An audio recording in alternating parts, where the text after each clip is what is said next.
हर हर महादेव। भगवान श्री गणेश, माता लक्ष्मी, माता सरस्वती को प्रणाम करते हुए, भगवान भोलेनाथ के चरणों में श्रद्धा के सुमन अर्पित करते हुए आप सभी सुधी जनों का सनातन ज्ञान की गंगा में हार्दिक अभिनंदन करते हैं। भगवान भोलेनाथ के लिए विशेष स्तुति ये वही स्तुति है जो भगवान श्री विष्णु ने माता पार्वती एवं भगवान भोलेनाथ के विवाह के समय में महाशिवरात्रि के समय किया था। कर्पूर गौरम करुणावतारम संसार सारम भुजगेंद्रहारम नमः शिवाय। ओ भोले नमः शिवाय। कर्पूर गौरम करुणावतारम संसार सारम भुजगेंद्रहारम नमः शिवाय। ओ भोले नमः शिवाय। सदा वसंतम हृदयारविंदे भोलेनाथ जी, भवम भवानी सहितम नमामि भोलेनाथ जी। कर्पूर गौरम करुणावतारम संसार सारम भुजगेंद्रहारम नमः शिवाय। ओम भोले नमः शिवाय। सदा वसंतम हृदयारविंदे भवम भवानी सहितं नमामि नमः शिवाय। ओम भोले नमः शिवाय। ओम भोले नमः शिवाय।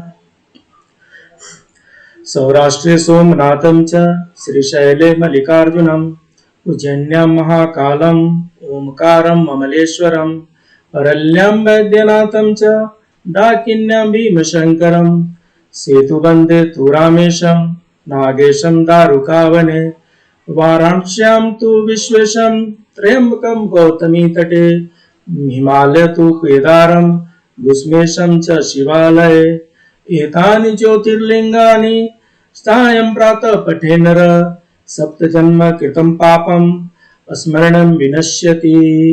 ओम नमः शिवाय। ओम नमः शिवाय। ओम नमः शिवाय।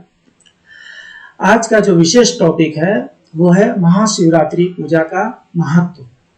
हम महाशिवरात्रि की पूजा क्यों करें, कब करें, कैसे करें और क्या न करें, इन सब का हमें ध्यान रखना है।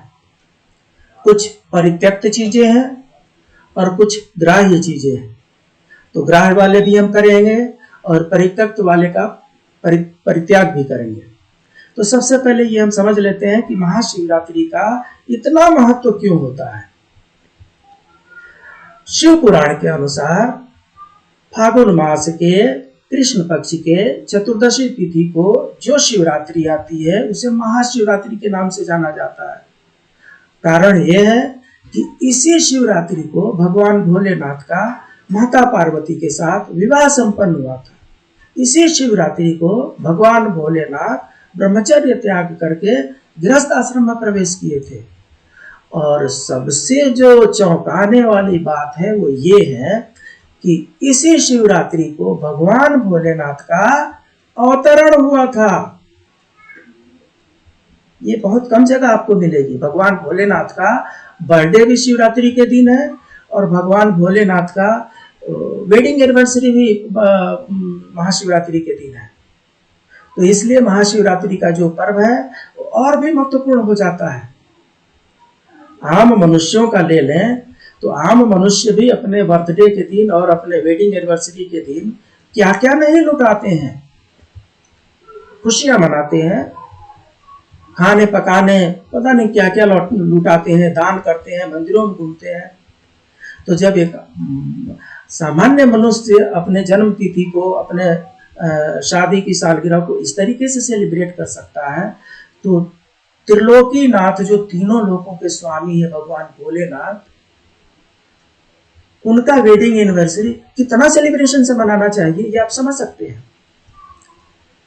इसलिए हम सबको बड़े उत्साह के साथ, बड़े हर्ष के साथ, बड़े जोश के साथ शिवरात्रि के पर्व त्योहार को हर्षोल्लास के साथ मनाना चाहिए। यहाँ पर ये डबल बोनंजा है, भगवान भोलेनाथ का बर्थडे भी है और भगवान भोलेनाथ का वेडिंग एनिवर्सरी भी है। हम भी भगवान भोलेनाथ के बर्थडे और वेडिंग एनिवर्सरी में शामिल हो रहे हैं। आप भी शामिल होइए हमारे साथ।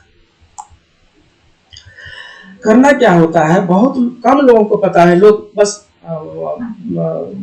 सुबह में उठते हैं, स्नान करते हैं और व्रत प्रारंभ कर देते हैं। थोड़ा सा इसमें ऐड करना है। सुबह में स्नान करने के बाद से संकल्प लेना है। हाथ में थोड़ा सा जल ले लीजिए और संकल्प लीजिए, हे भगवान भोलेनाथ, हम आज आपका महाव्रत रख रहे हैं। हमारे व्रत को पूर्ण करने में हमारी सहायता करें और पूर्ण होने के बाद हमें वो सिद्धियां प्रदान करें जिस सिद्धियों के लिए हम व्रत कर रहे हैं, या जो हमारा मनोरथ हो या जो उचित हो। संकल्प करना है। संकल्प करने से हमारी इच्छाएं दृढ़ हो जाती है। तो इसलिए चतुर्दशी को सुबह में, जो कि 1 मार्च को है, निर्विवाद रूप से महाशिवरात्रि इस साल 1 मार्च 2022 को है, जो मंगलवार को है। मंगलवार को सुबह में स्नान करके और हाथ में जल लेकर के और संकल्प कीजिए कि हे भोलेनाथ, हम आपका व्रत कर रहे हैं, हमें इस व्रत को सहने की शक्ति प्रदान करें और इसके निहितार्थ जो भी सिद्धियां हैं वो भी हमें प्रदान करें। उसके बाद से क्या करते हैं, एज यूजुअल हम लोग भगवान का पूजा पाठ करते हैं। जा करके शिव जी के मंदिर में जल चढ़ाइए, अभिषेक कीजिए। जो भी पूजा अर्चना, जो भी तरीके होते हैं वो सब करना है। महाशिवरात्रि का प्लस इसमें ऐड किया जाता है। बाकी सब जितने पर्व त्योहार हैं वो दिन में सेलिब्रेट किए जाते हैं। महाशिवरात्रि रात्रि के समय में सेलिब्रेट की जाती है। तो रात्रि के समय जब सेलिब्रेट की जाती है तो उसमें से हम 4 पहर बना दिए हैं। शाम की बात हम कर रहे हैं। प्रथम पहर, द्वितीय प्रहर, तृतीय प्रहर, चतुर्थ प्रहर। जो प्रथम प्रहर है वो लगभग शाम के 6:30 बजे से 9:30 बजे तक। द्वितीय प्रहर लगभग 9:30 बजे शाम से 12:30 बजे रात तक। तृतीय प्रहर लगभग 12:30 बजे रात से 3:30 बजे सुबह तक। और चतुर्थ प्रहर जो लगभग 2 तारीख को सुबह में 3:30 बजे से सुबह तक ब्रह्म मुहूर्त में चलेगा। इस तरीके से 4 प्रहर में भगवान भोलेनाथ का पूजा पाठ करते हैं। इन चारों पहरों का अपना अपना महत्व है। ये प्रबल मान्यता है कि हमारे सनातन धर्म में मनुष्य के 4 पुरुषार्थ हैं: धर्म, अर्थ, काम, मोक्ष। ऐसा कहा जाता है कि प्रथम प्रहर में भगवान की पूजा करने से धर्म की प्राप्ति होती है। द्वितीय प्रहर में भगवान की पूजा करने से, उनका अभिषेक करने से अर्थ की प्राप्ति होती है। अर्थ मतलब धन दौलत। तृतीय प्रहर में काम की प्राप्ति होती है और चतुर्थ प्रहर में मोक्ष प्राप्ति होती है। इसलिए चारों प्रहर में हो सके तो शिव मंदिर में जागरण करके पूजा पाठ करना चाहिए। भगवान भोलेनाथ का अभिषेक करना चाहिए। अभिषेक मतलब होता है पायस बाथिंग, पवित्र स्नान। जब मनुष्य स्नान करता है उसको बाथिंग कहते हैं। भगवान जब स्नान करते हैं तो उसको अभिषेक कहते हैं। भगवान का अभिषेक करते हैं, जल से करते हैं, गंगा जल से करते हैं, दूध से करते हैं, दही से करते हैं, घी से करते हैं, हल्दी से करते हैं, शक्कर से करते हैं, गुड़ से करते हैं, गन्ने के रस से करते हैं, चंदन से करते हैं।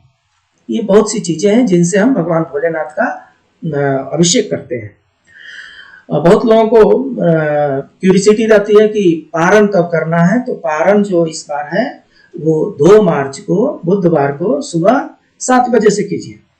सूर्योदय हो जाए, भगवान को नमस्कार कीजिए, सूर्य भगवान को जल दीजिए और इस संकल्प के साथ अपना व्रत तोड़िए कि भगवान आपने हमारा व्रत सफल किया, हमारा मनोरथ सिद्ध करें और अब हम अन्न चाहे जल जो भी है वो ग्रहण कर रहे हैं।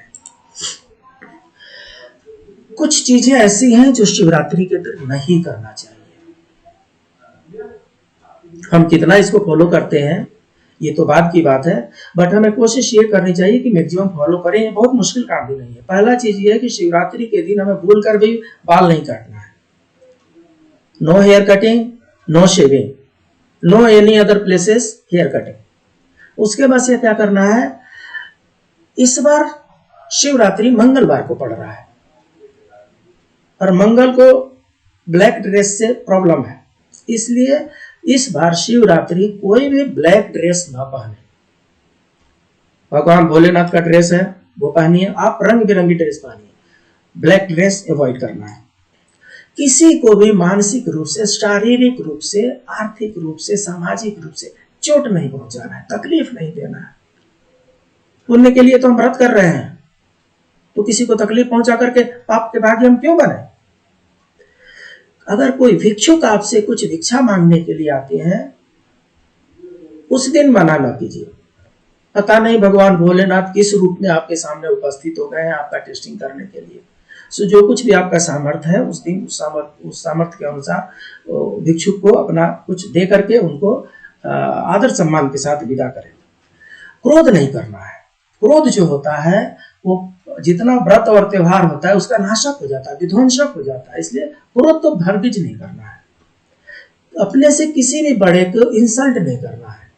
हम लोग क्या करते हैं, बड़े बड़े तीर्थ स्थानों में हम चले जाते हैं, भगवान भोलेनाथ के लिए महेंद्रनाथ मंदिर चले जाएंगे, देवघर चले जाएंगे, ऋषिकेश चले जाएंगे, अलग अलग ज्योतिर्लिंगों में चले जाएंगे, भगवान के मंदिर में चले जाएंगे। घर में वापस आएंगे तो अपने बड़े बुजुर्गों को हम आदर सत्कार नहीं देते हैं, गलत हो गया। उस दिन कम से कम उस दिन अपने बड़े बुजुर्गों को सम्मान करना है, उनका किसी भी तरीके से अपमान नहीं होना चाहिए। किसी का इंसल्ट नहीं करना है, किसी का आलोचना नहीं करना है, किसी को क्रिटिसाइज नहीं करना है।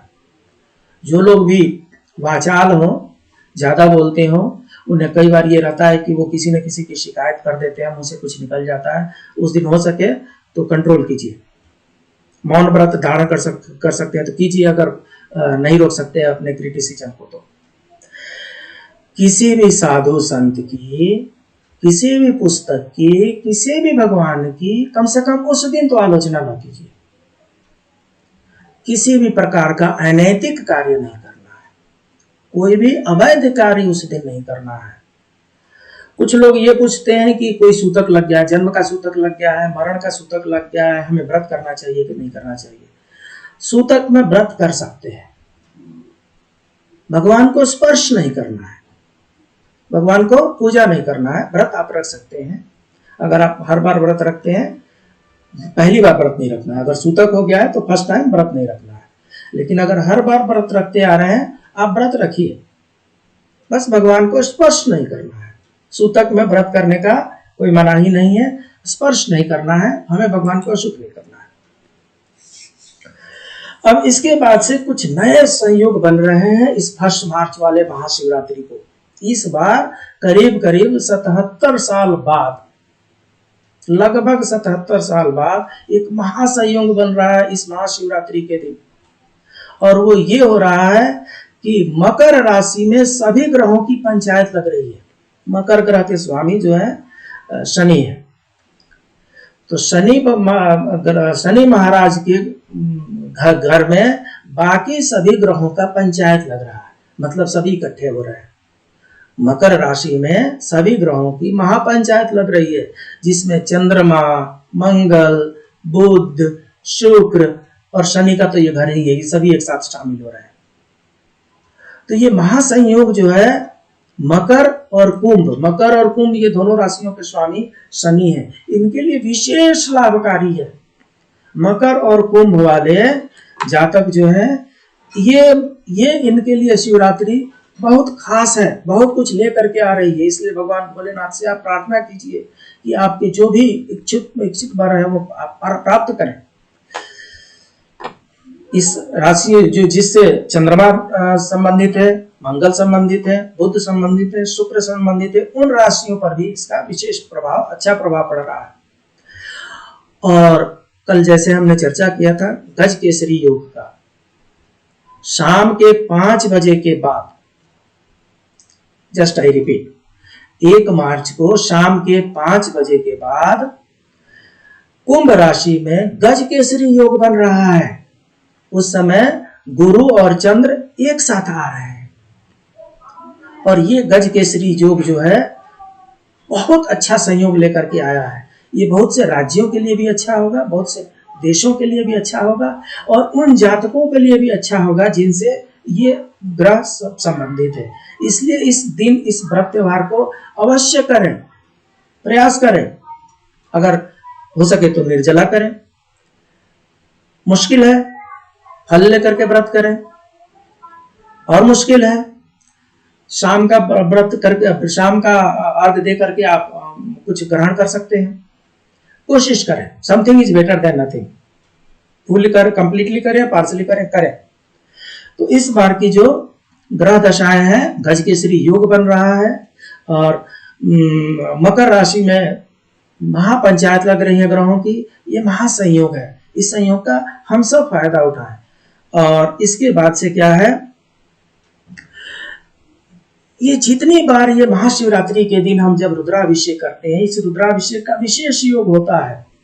इस रुद्राभिषेक में हमारे अनेकों पाप जल जाते हैं। भगवान विनाशक है, हमारे पापों का विनाश कर देते हैं, नष्ट कर देते हैं, ज्वलित कर देते हैं। कुछ तो ऐसे ऐसे दोष हैं जिनका निराकरण करते करते आदमी सालों भर मुश्किल में पड़े रहता है। उन दोषों का भी निराकरण इस महाशिवरात्रि के दिन हो जाएगा। काल सर्प दोष बड़ा खराब दोष माना जाता है। काल सर्प दोष का शमन शिवरात्रि के दिन रुद्राभिषेक कराइए, उससे हो जाता है। पितृदोष बहुत मुश्किल पैदा करता है। पितृदोष का शमन शिवरात्रि के दिन आप रुद्राभिषेक कराइए, व्रत रखिए, दूर हो जाएगा।